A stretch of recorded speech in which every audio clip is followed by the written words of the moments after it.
Hi everybody, this is Alyssa with the Morgan County Public Library, and today we are going to be making an infinity cube. What is an infinity cube? It is this little creation I am holding right here in my hand. It is a fidget, if you will.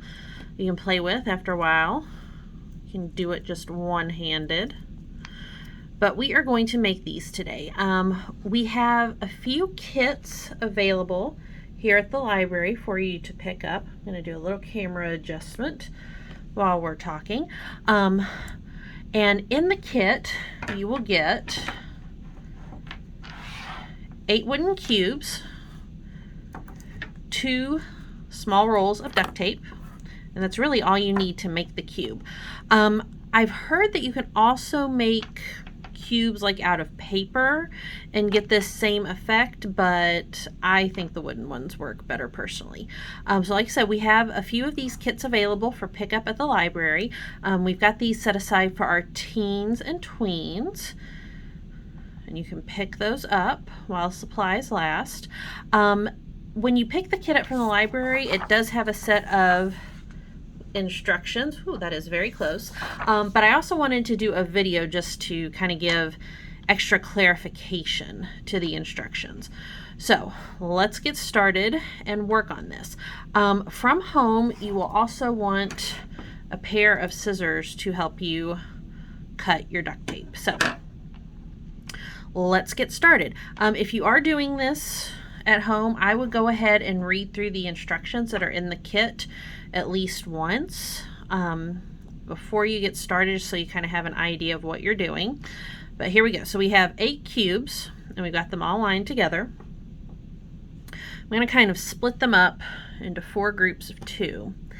And what we're going to do is we're going to start taping those little groups of 2 together. So this little roll of duct tape happens to be the perfect width of the block. So I'm just going to do this. And it's okay if you overlap on the side just a little bit. Cut that, make sure that's nice, taped together. Then just repeat it with the other groups. For the example today, I'm just going to be using 1 kind of duct tape. Your kit comes with 2. So if you wanted to alternate, you're welcome to do that. Or if you have some, regular size duct tape at home that you want to cut down to size and use that instead, all works the same. I know you can tear duct tape, but for this, I just like to use scissors because it just looks a little nicer, a little easier to work with. Almost done with this step. We've got this set of blocks.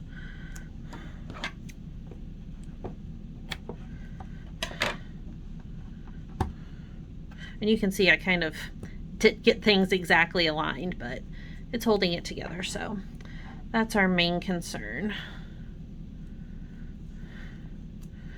Last group. Hang on. Let's line everybody up here. Okay.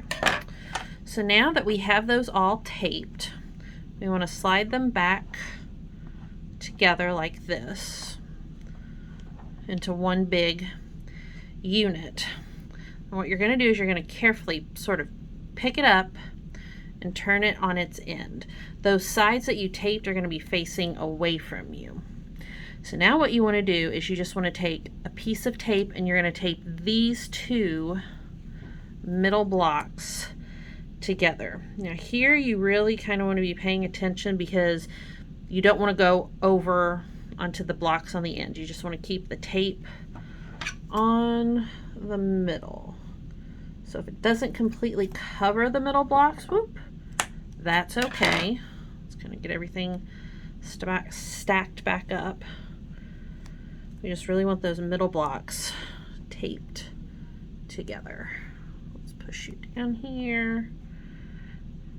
Okay, so now that we've done that, we're going to flip it again.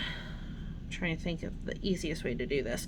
I'm going to go completely all the way around. So the non-tape side, we're going to flip it back on its end. So the side we just taped is now touching the table.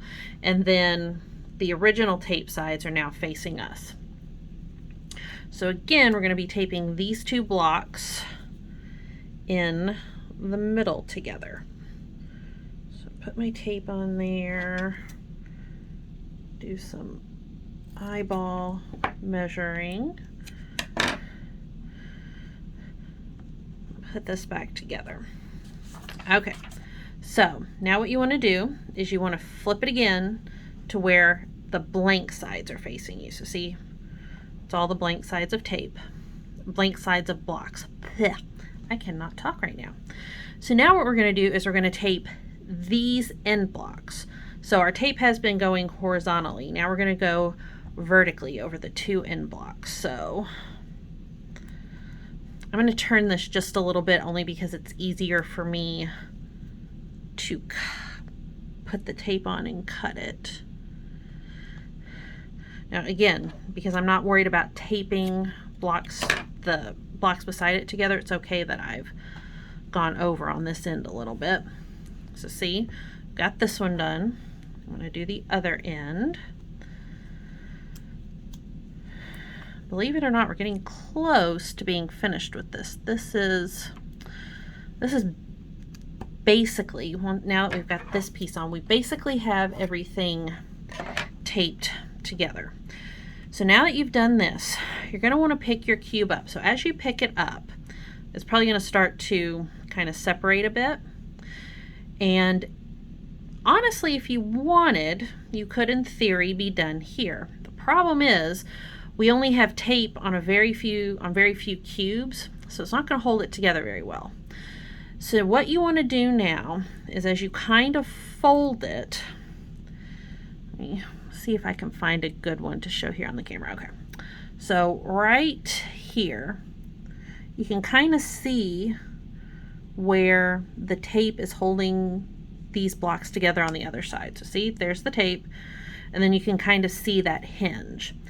So what we're going to do is we're going to tape this, but you're going to keep going around and finding these hinges and taping them together. So I know that because this block moves this way, see how it goes this way? Hang on, we gotta stack this back up. I want my tape to go this way, so it's mirroring the other side.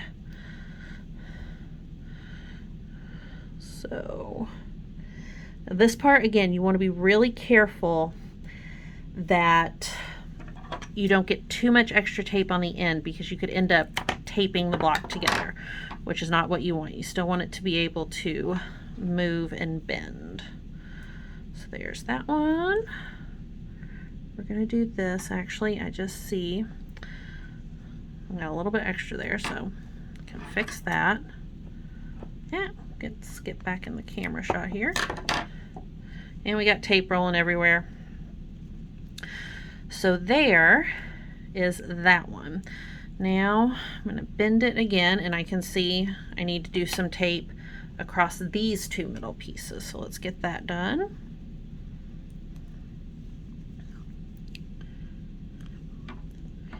So there's that one.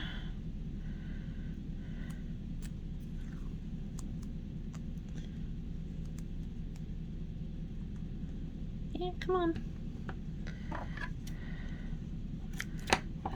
Okay, so that bends. Let me see, where else do I need to? Oh, so see, right here at the ends. And if you kind of remember how we originally taped this, I mean, in a way we're following sort of that same pattern.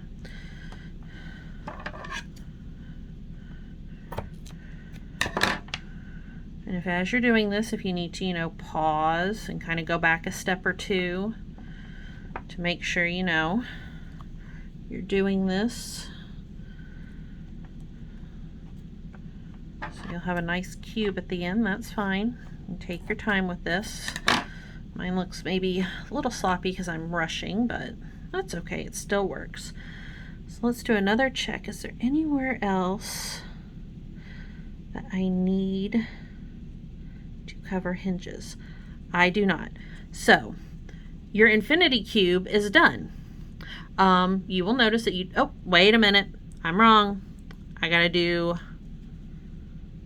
2 more pieces. I need to do 2 more pieces right here. But even as I'm kind of doing this, once you finish this last bit, because we have hinges to cover, your infinity cube is done. Now, some of the sides are still plain, you know, they're just the wooden block, not taped. If you're okay with them being plain, you can leave it like that. You can use your duct tape to cover it. Again, just be careful that you don't cover it so you can no longer bend the cube. This may mean cutting smaller pieces to do this. You could also use some paint or markers to do it. But this is an infinity cube fidget. And like I said, after some practice, you can even do this one-handed. The first few times you use it, it might feel a little stiff or like it's gonna kind of pop open into that original sort of flat piece we started out with. But let me grab this older one. I mean, you can tell this one, I've had it for a few weeks and have played with it, so it pretty much stays in a cube whenever I put it there. So I hope you have enjoyed learning how to make this infinity cube. I would love to see pictures of yours, so please be sure to share those with us, or, you know, bring it to the library sometime and show us how your cube works. Have a good day, guys. Bye.